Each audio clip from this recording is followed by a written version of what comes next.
பெரியவா சரணம். பெரியவா வானொலியின் மாலை நிகழ்ச்சிகள் ஆரம்பமாகின்றன.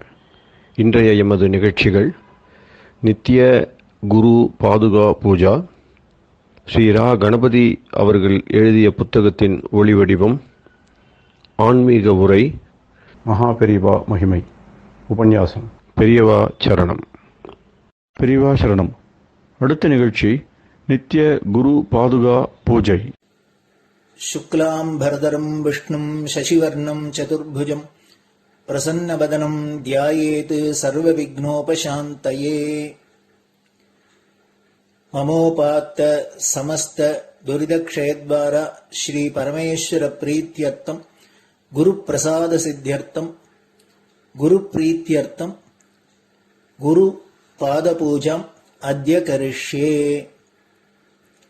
गुरुर्ब्रह्मा गुरुर्विष्णुर्गुरुर्देवो महेश्वरः गुरुः साक्षात् परब्रह्म तस्मै श्रीगुरवे नमः। अपारकरुणासिन्धुम् ज्ञानदम् शान्तरूपिणम् श्रीचन्द्रशेखरगुरुम् प्रणमामि मुदान्वहम्।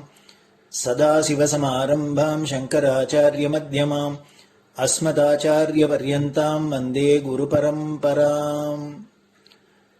எல்லோரும் குருவை பெரிவாளை தியானம் பண்ணிண்டு அர்ச்சனை பண்ணுவோம்.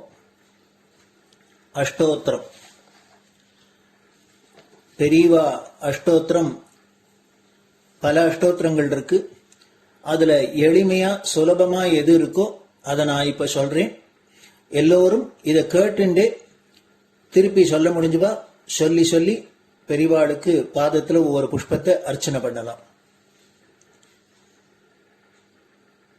ओम श्री कांची कामकोटि पीठाधीश्वराय नमः। श्रीमत् चंद्रशेखरेन्द्र सरस्वती गुरुभ्यो नमः। संन्यासाश्रम शिखराय नमः। काषाय दंडधारिणे नमः।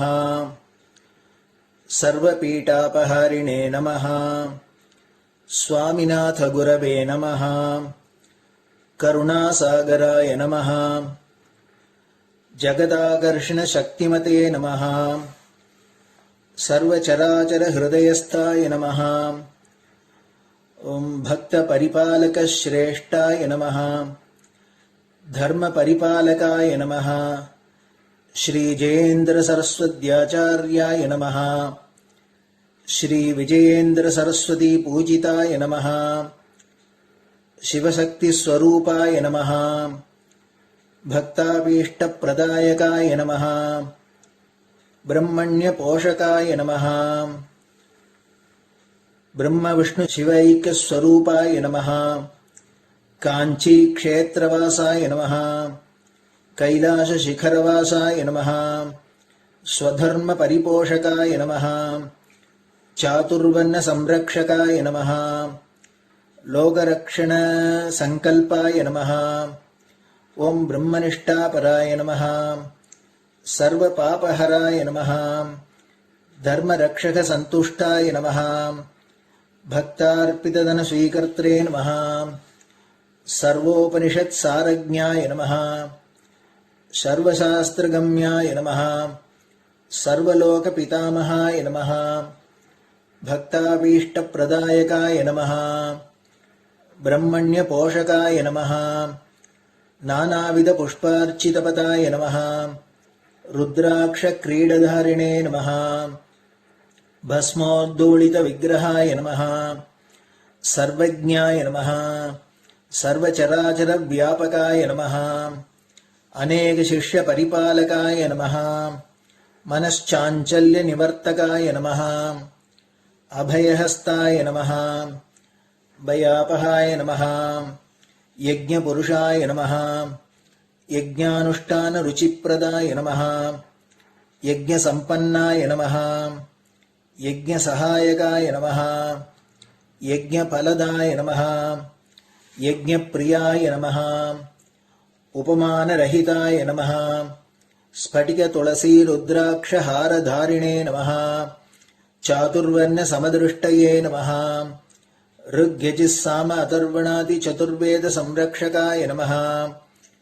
दक्षिणामूर्तिस्वरूपाय नमः जाग्रत् स्वप्न सुषुप्ति अवस्थातीताय नमः कोटिसूर्यतुल्य तेजोमय शरीराय नमः साधुसंग संरक्षकाय नमः अश्वगज गोपूजा निर्वर्तकाय नमः गुरुपादुक पूजा तुरंतराय नमः कनकाभिषिक्ताय नमः स्वर्ण बिल्वदल पूजिताय नमः सर्वजीव मोक्षदाय नमः मूकवाक्तान निपुणाय नमः नेत्र दीक्षादानाय नमः द्वादशलिंग स्थापकाय नमः गान रसप्रियाय नमः ब्रह्मज्ञानोपदेशकाय नमः सकलकलासिद्धिताय नमः चातुर्वण्य पूजिताय नमः अनेकभाषा संभाषण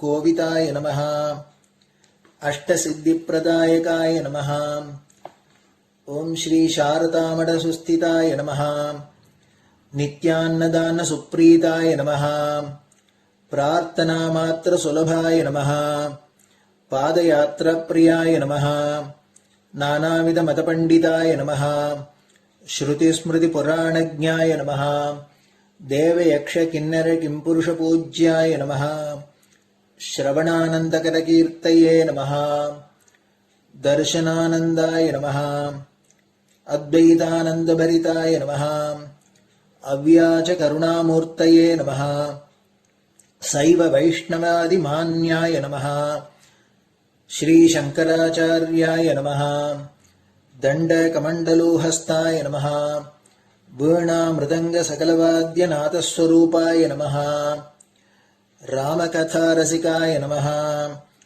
वेद वेदांग आगमादि सकलकला सतस्प्रवर्तकाय नमः हृदय गुहाशयाय नमः शतरुद्रीय वर्णितस्वरूपाय नमः केदारेश्वरनाथाय नमः अविद्यानाशकाय नमः निष्कामकर्मोपदेशकाय नमः लघुभक्तिमार्गोपदेशकाय नमः लिंगस्वरूपाय नमः सालग्रामसूक्ष्मस्वरूपाय नमः कालड्यां शङ्करकीर्तिस्तम्भनिर्माणकर्त्रे नमः जितेन्द्रियाय नमः शरणागतवत्सलाय नमः श्रीशैलशिखरवासाय नमः डमरुकनादविनोदाय नमः वृषभारूढाय नमः दुर्मदनाशकाय नमः आभिचारिकदोषहर्त्रे नमः मिताहाराय नमः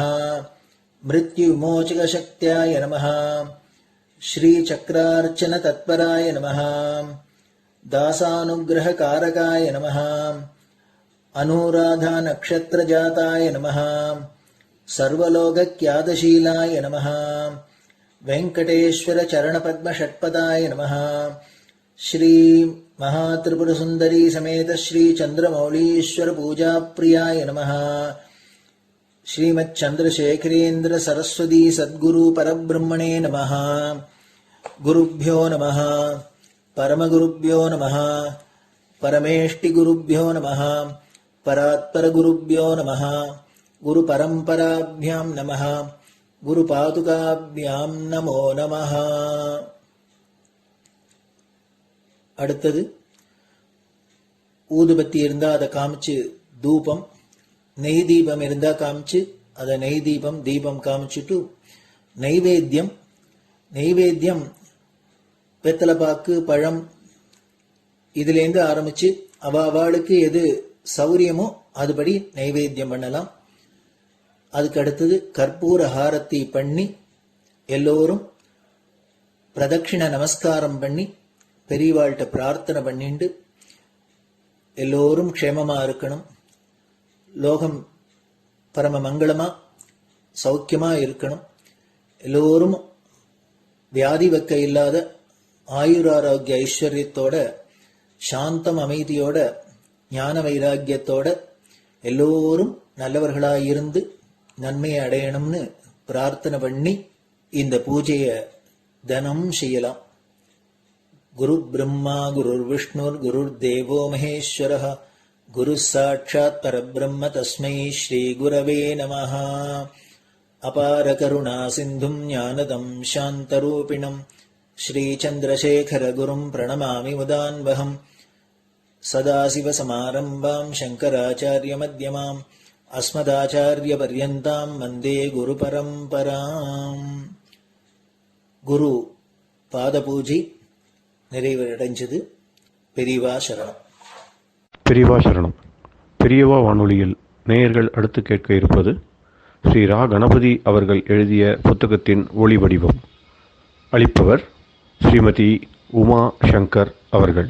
தேனினும் இனிய சொல்லான் தீச்சுடர் மேனி கொண்டான் ஊனுயிர்க்கு உயிரதான ஒன்றினைக் கலந்து நின்றான் ஏனினிக் கவலை நெஞ்சே இன்றுனக் அருள் செய்தான் இஞ்ஞானவான் காமகோட்டி நாதனை நம்புவோமே.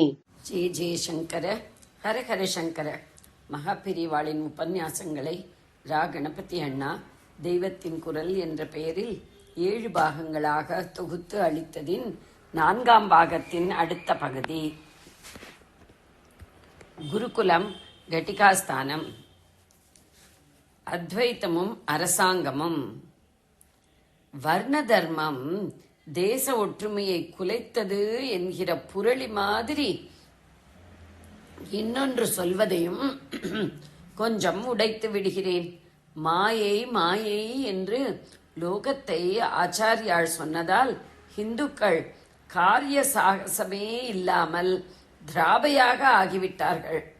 அதனால்தான் இந்தியா வெளிதேசத்தவர்களுக்கு அடிமைப்பட்டது என்று சொல்கிறார்கள். அத்வைதத்தையோ மாயையோ ஆச்சாரியால் சர்வ ஜனங்களும் ஏற்று நடத்த வேண்டிய தத்துவங்களாக சொல்லவே இல்லை.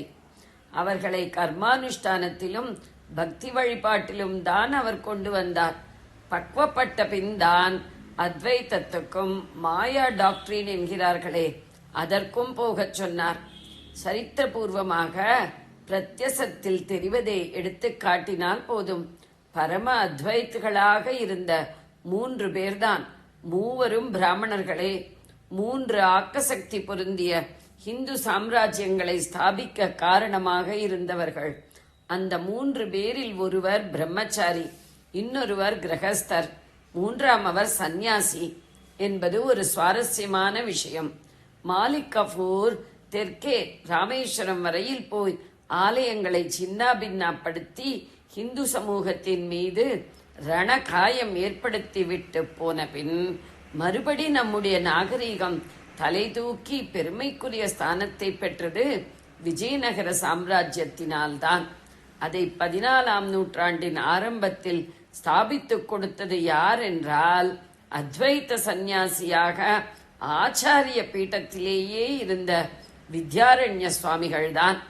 விஜயநகர சாம்ராஜ்யத்திலிருந்தே கிளை மாதிரி தஞ்சாவூர் நாயக் வம்ச ராஜ்யத்தை ஸ்தாபிக்க காரணமாயிருந்தவர் கிரகஸ்தராயிருந்தாலும் அத்வைத்த வித்யாச்சாரியர் என்றே கூறப்பட்ட கோவிந்த தீட்சிதர் ஆவார்.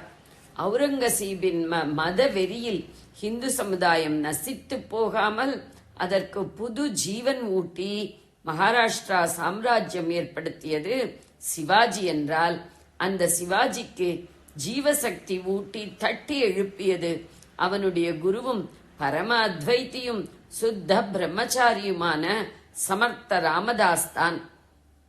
நிரம்பவும் விஷயம் தெரிந்த மாதிரி காட்டிக்கொண்டு பொறுப்பில்லாமல் அபிப்பிராயம் சொல்லி நம்முடைய பெரிய ஆத்மீக சமய கலாச்சாரத்தில் நமக்கு தாழ்வு மனப்பான்மை உண்டாகும்படி செய்கிறார்கள் என்று காட்டவே இதையெல்லாம் சொல்கிறேன். ஜனங்களின் மதிப்பிலே யாருக்கு உயர்ந்த ஸ்தானம், வித்தையில் யார் ஓங்கி இருக்கிறார்கள் என்பதை பார்த்து இந்து சமுதாய பிரிவுகளுக்குள்ளே போட்டி பொறாமைகள் இருந்ததே இல்லை. அப்படி கொஞ்சம் எங்கேயாவது தலை தூக்கினால் கூட அது க்ஷத்திரியர்களுக்கு பிராமணர்களிடம் ஏற்பட்டதாகத்தான் இருந்தது. மோதலிலும் மரியாதை பண்பு. பிராமண க்ஷத்திரிய மோதல் ஏற்பட்ட சமயங்களில் கூட நம்முடைய உத்தமமான தேசப்பண்புக்குரிய சில பிரத்யேக அம்சங்களை பார்க்கிறோம். மற்ற தேசங்களில் போப்புக்கும் ராஜாங்கத்துக்கும் அபிப்பிராய பேதம், உலேமாவுக்கும் சுல்தானுக்கும் கருத்து வேற்றுமை என்றால் அதை அசல் சண்டையாகவே போட்டுத்தான் தீர்த்து கொண்டிருக்கிறார்கள். வெட்டு குத்து என்று இறங்கி இருக்கிறார்கள். இங்கேயோ இப்படி புஜபலத்தை காட்டி பிராமணனை அடித்து போடுவது என்று ராஜாக்கள் ஒருபோதும் செய்ததில்லை. இப்போது திரித்துச் சொல்வது போல பிராமணன் எல்லார் தலை மீதும் உட்கார்ந்து நசுக்கிக் கொண்டு கொட்டமடித்திருந்தான் என்றால் இம்மாதிரி ராஜவம்சத்தினருக்கும் பிராமணர்களுக்கும் கொஞ்சம் மோதல் உண்டான சமயங்களில் மற்ற பொதுஜனங்கள் எல்லாம் சேர்ந்து க்ஷத்திரியர்களை உசுப்பிவிட்டு பிராமணர்களை ஒழித்து கட்டும்படி பண்ணியிருப்பார்கள். இப்படி நடந்ததே இல்லை. கையிலே கத்தியை பிடித்த ஒரு ஜாதியினர் மோதலின் போதும் இப்படி மரியாதைக்கு கட்டுப்பட்டிருந்தார்கள். வேதத்தில் அதிகாரம் பெறாத போதிலும் ஜனங்களில் பெருவாரியாக இருக்கிற ஜாதியாரும் இம்மாதிரி சந்தர்ப்பங்களில் தூபம் போட்டு சண்டை மூட்டி விடாமல் இருந்திருக்கிறார்கள் என்பது அந்த ஜாதியாருடைய உத்தம பண்பை காட்டுகிறது என்பது வாஸ்தவம். அறிவு ரீதியிலேயே எதிர்ப்பு. ஆனால் இதை அதோடு முடித்து விடுவதற்கில்லை. நிஜமாகவே அறிவு செருக்கும் ஜாதி கொழுப்பும் படைத்தவர்களாக பிராமணர்கள் இருந்தால் எத்தனை பண்புள்ள இதர ஜாதியாரும் அவர்களுக்கு உயர்ந்த ஸ்தானம் கொடுத்து வைக்க முடியுமா? நியாயமாகவே பார்த்தாலும் இப்படி திமிரும் அகத்தையும் பிடித்தவர்களாக ஒரு ஜாதி இருந்தால் அதை அடக்கி ஒடுக்கித்தானே வைக்க வேண்டும். தேகபலம் போதாத ஒரு ஜாதியை சுலபமாகவே இப்படி அடக்கியும் போட்டு விடலாமே. இப்படியெல்லாம் இருந்தும் அம்மாதிரி அடக்கவில்லை என்றால் இதிலிருந்து என்ன தெரிகிறது? பிராமணர்களும் நிஜமாகவே மரியாதைக்குகந்த நல்ல குணசீலங்களையும் சிறந்த புத்திவன்மையையும் பெற்றவர்களாகத்தான் இருந்திருக்க வேண்டும் என்று தெரிகிறது. இப்படிப்பட்ட புத்தியை அவர்களுக்கு அளித்தது வித்யை. புத்தி மட்டுமில்லாமல் அதோடு குணசீலங்களை தந்தது அக்கால வித்யாபியாச முறை, குறிப்பாக குருகுல முறை. அபூர்வமாக பிராமண எதிர்ப்பு வலுவாக ஏற்பட்ட போதும் அது பௌத்திக பலத்தை காட்டி செய்த எதிர்ப்பாக இல்லாமல் வேத மதத்துக்கு விரோதமாகவோ வித்தியாசமாகவோ இன்னொரு மதத்தை காட்டி சித்தாந்த ரீதியில் செய்த எதிர்ப்பாகவே இருந்ததும் பிராமணர்களின் வித்யாபலத்துக்கு சான்றே ஆகும். பௌத்த, சமண, சிக்கிய மதங்கள் தோன்றியதைத்தான் சொல்கிறேன். சிக்கிய மதத்தை பௌத்தத்தையும் சமணத்தையும் போல் அவ்வளவு வேத விரோதமானது என்று சொல்லக்கூடாதுதான். வேத மதத்துக்கு முதுகெலும்பாயுள்ள வர்ண தர்மம், சடங்குகள் ஆகியவற்றை அந்த மதம் விலக்கிவிட்டாலும் கூட தன்னை தாய் மதத்துக்கு விரோதமானதாக பிரகடனம் பண்ணி கொண்டதில்லை. துருஷ்கரின் கொடுங்கோன்மைக்கு ஆளான பிராமண பண்டிதர்களுக்கு தஞ்சம் கொடுத்து அவர்களுக்காக துருக்கர்களோடு யுத்தமே செய்த சீக்கிய குருமார்கள் உண்டு. க்ஷத்திரியர்களான புத்தர், ஜீனர், நானக் முதலானவர்கள் பிராமணர்கள் எந்த துறையில் சிறப்பு பெற்றிருந்தார்களோ அந்த சமய தத்துவத்திலேயே புதிய அபிப்பிராயங்களையும் வழிகளையும் சாத்விகமான ரீதியில் காட்டித்தான் அவர்களோடு மோதினார்கள். அக்காலங்களில் பிராமணர்கள் ஆத்ம பலத்தில் கொஞ்சம் பின்னே போயிருந்தாலும் அவர்களிடம் பாரம்பரியமாக வந்திருந்த சாஸ்திரத்தின் பலம்தான் அவர்களுடைய உண்மையான பலம் என்று புரிந்து கொண்டே அந்த சாஸ்திரங்களை தாக்கி ஜெயிப்பதுதான் அவர்களை ஜெயிப்பதாகுமே தவிர அவர்களையே ஸ்தூலமாக தாக்குவது அல்ல என்று அவர்களிடம் மனோபேதம் கொண்ட க்ஷத்திரியர்களுக்கு ஓர் உணர்ச்சி இருந்திருக்கும் போலிருக்கிறது. ரேஸ் கான்ஷியஸ்னஸ், கிளாஸ் கான்ஷியஸ்னஸ் என்றெல்லாம் தனி மனிதனுக்கு இருக்கிறார் போலவே ஒவ்வொரு கூட்டத்துக்கும் கூட இருந்து அதற்கு சக்தி வாய்ந்த பிரதிநிதிகளாகவே அந்த கூட்டத்தில் அவ்வப்போது தலைமை தாங்கும் மனுஷர்கள் தோன்றுவதாக இப்போது மனோதத்துவ சாஸ்திரத்தில் சொல்கிறார்கள். இம்மாதிரி எல்லா க்ஷத்திரியர்களுக்கும் இல்லாவிட்டாலும் அதிலே ஒரு பகுதிக்கு பிராமணர்களிடமிருந்த மனோபேதத்தில் அவர்களை தத்துவ ரீதியில் ஜெயிக்க வேண்டும் என்றிருந்த எண்ணத்துக்கு பிரதிநிதிகளாகவே புத்தர், ஜீனர் போன்றவர்கள் தோன்றினார்கள். இது இரண்டு தரப்புக்குமே பெருமை தரும் விஷயம். என்ன சொல்கிறேன் என்றால், அறிவு, தத்துவம் என்பனவற்றுக்கு பிராமணன்தான் ரெபாசிட்டரி, குடியிருப்பாக இருக்க வேண்டும் என்பதில்லை. அவன் காட்டும் சாஸ்திர ரீதிக்கு அடங்கியே அவனை மந்திரியாக வைத்துக்கொண்டு ஆலோசனை கலந்தே செயலாற்றுகிறார். எங்களுக்கு வெறும் புஜபலம் மட்டுமில்லாமல் இந்த புத்திபலமும் உண்டு என்று ஒரு கூட்டு கான்சியஸ்னஸ் க்ஷத்திரியர்களில் ஒரு பிரிவுக்கு உள்ளூர இருந்து அதுவே இப்படி அவர்களை புது மதங்களை ஸ்தாபிக்கும்படி தூண்டியிருக்கலாம். இந்த சைக்காலஜி சூக்ஷ்மம் இன்னொரு அம்சத்திலும் கூட தோன்றுகிறது. பிராமணர்களைத்தானே ரொம்பவும் சாத்விகர்களாக சாஸ்திரத்தில் வைத்திருக்கிறது. பொது வழக்கிலும் அவன்தானே மற்றவர்களை விட சாதுவாக இருந்திருக்கிறான். இதற்கு நேர்மாறாக க்ஷத்திரியர்கள் நிரம்ப ராஜசம் உள்ளவர்களாகவும் வீரர்களாகவும் யுத்தத்துக்கு தினவு எடுத்தவர்களாகவும் இருந்திருக்கிறார்கள். இதனாலேயே சைக்கலாஜிக்கலாக உண்டாகிற மனப்போக்கில் பிராமணனைப் போல அல்லது அவனை விடவும் தங்களுக்கும் புத்திபலமும் தத்துவ விசார நைபுண்யமும் நிபுணத்தன்மையும் உண்டு என்று காட்டி புதிய மத சித்தாந்தங்களை செய்தார் போலவே அவனை விடவும் தாங்கள் சாத்விகர்கள் என்று ஸ்தாபித்துக் கொள்ளவும் எண்ணம் இருந்திருக்கலாம். அதனாலேயே புத்தரும் ஜீனரும் பிராமணன் பசுபலி தந்து செய்கிற யஜ்ஞத்தை எதிர்த்து பரம அஹிம்சையை வலியுறுத்தும் மதங்களை ஏற்படுத்தியிருக்க கூடும். இதனால் அவர்களுடைய அஹிம்சாவாதத்தின் அந்தரங்க சுத்தத்தை சந்தேகிப்பதாக ஆகாது. இந்த கன்விக்ஷனுக்கு, உறுதிக்கு அந்த கான்சியஸ்னஸ் உணர்ச்சியும் உரம் கொடுத்திருக்கலாம் என்பதே அர்த்தம். ஜெய ஜெயசங்கர, ஹரஹர சங்கர. பெரியவா சரணம். இந்நிகழ்ச்சியின் அடுத்த பகுதி நாளை மாலை இதே நேரத்தில் ஒளிபரப்பாகும். பெரியவா சரணம். பெரியவா சரணம். பெரியவா வானொலியில் நேயர்கள் அடுத்து கேட்க இருப்பது திரு கவிக்கண்ணன் அவர்களின் ஆன்மீக உரை. பெரியவா சரணம். ராம் ராம். ஸ்ரீ குருப்யோ நமஹ. ஜெய ஜெயசங்கர, ஹர ஹர சங்கர. பெரியவா வானொலி நேயர்கள் அனைவருக்கும், மகா பெரியவாவுடைய பக்தர்கள் அனைவருக்கும் அடியேன் கவிக்கண்ணனின் அன்பு கலந்த நல்வாழ்த்துக்கள். ராம் ராம். ஜெய ஜெய சங்கர, ஹர ஹர சங்கர. இன்னைக்கு குருவருளும் திருவருளும்ல 22வது பகுதியில் தத்தாத்திரேய அவதூதர் யது மகாராஜாவுக்கு சொன்ன 13வது குரு யாரு அப்படின்னு பார்க்க போகிறோம். அவர் 13வது குரு என்ன சொல்றார், யாரு சொல்றார் அப்படின்னா, யானையை பற்றி சொல்றார். ஒரு துறவி எப்படி இருக்கணுமா அப்படின்னாக்க, யானையை போல மாட்டக்கூடாதான்.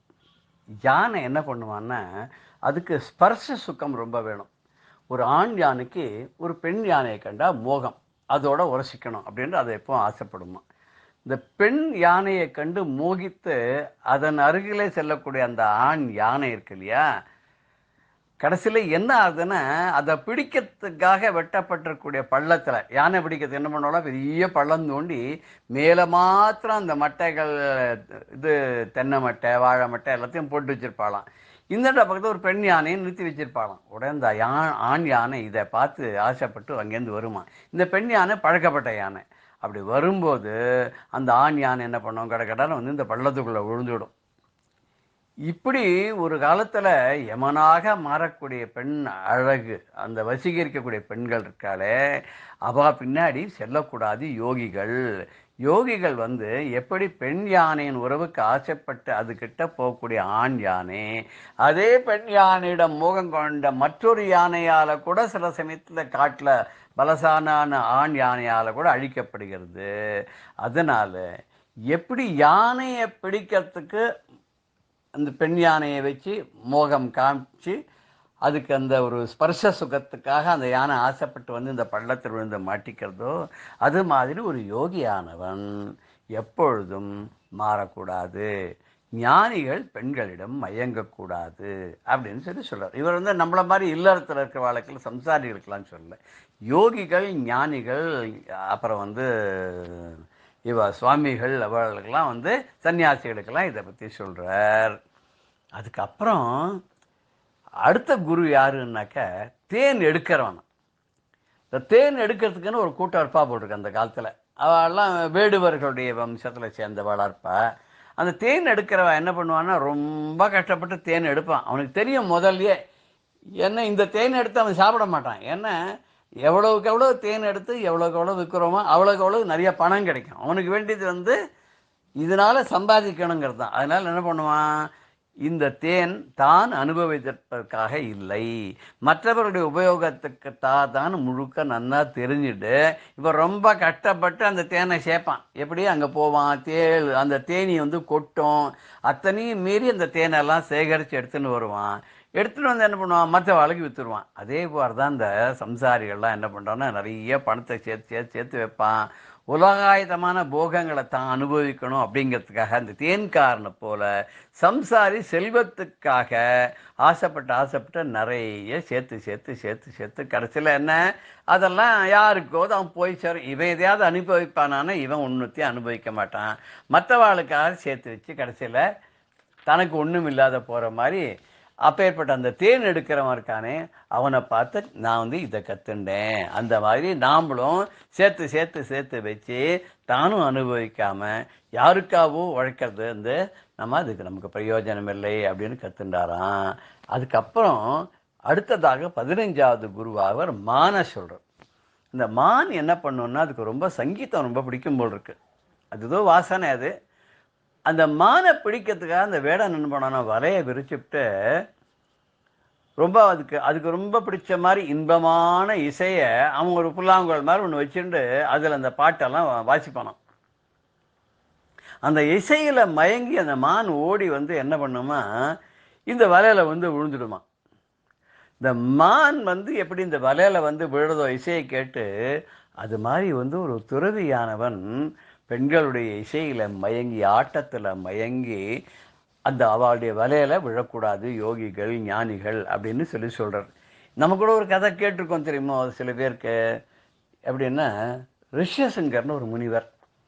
அவர் வந்து ஆக்சுவலாக தசரதற்காக புத்திரகாமேஷ்டி யாகம் பண்ணார்னு கூட சொல்லுவோம்.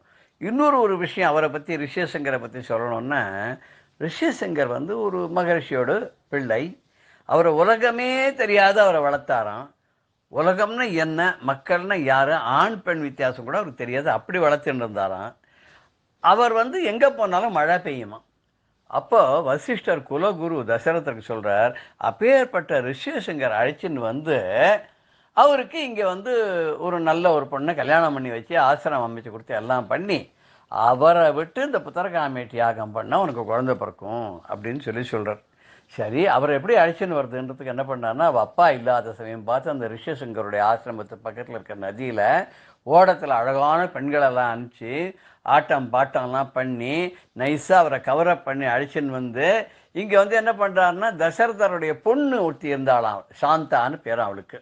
அதாவது கௌசல்யா சுமித்ரா கைகைக்கு பிறக்காத இன்னொருத்தருக்கு பிறந்தவன். அந்த சாந்தாங்கிற வந்து வேற பக்கத்து ஊர் ராஜாவுக்கு அவர் தத்து கொடுத்துட்டாருன்னு சொல்லுவா கதையில். அந்த பொண்ணை இந்த ரிஷ்யசிங்கருக்கு கல்யாணம் பண்ணி வச்சு அவர் அங்கே ஆசிரமம் நடத்தின்னு இருக்கார். அவரை வச்சு புத்திரகாமேட்டி யாகம் பண்ணார். அதில் அப்போ தெரியும் நமக்கு, தேவதூதன் வந்தான், பாயசம் கொடுத்தான், 3 மனைவிகளுக்கும் கொடுத்தார், ராமா லக்ஷ்மணா பரத சத்ருக்னா பிறந்தாலாம் நமக்கு தெரியும். இதுலேருந்து அவர் என்ன சொல்ல வர்றாருன்னா, மான் வயிற்றில் பிறந்த ரிஷ்யசிங்கர் பெண்களுடைய ஆட்டம் பாட்டத்தில் மனம் ஈடுபட்டதுனால அவர்களுடைய வசத்துக்கு ஆளாகி கடைசியில் என்ன ஆச்சு, அது ஆசிரமத்தெல்லாம் விட்டு அப்பாவோட நினச்சின்றது ஆசையெல்லாம் நிறைவேறாத அங்கே தசரதர்கிட்ட போய் மாட்டின்ட்டு அங்கே போய் அப்படியே ரிஷ்யசிங்க ஒரு முனிவர் அப்படியே அவர் பெரியவராக வந்துட்டார். அப்புறம் அதை பற்றி ஒன்றும் தப்பு கிடையாது, எதுவும் கிடையாது.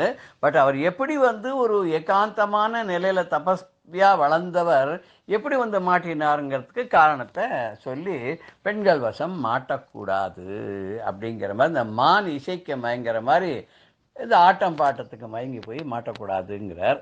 அடுத்த தாவரம் வந்து மீனை சொல்கிறார். 16வதாக மீன் சொல்கிறார்.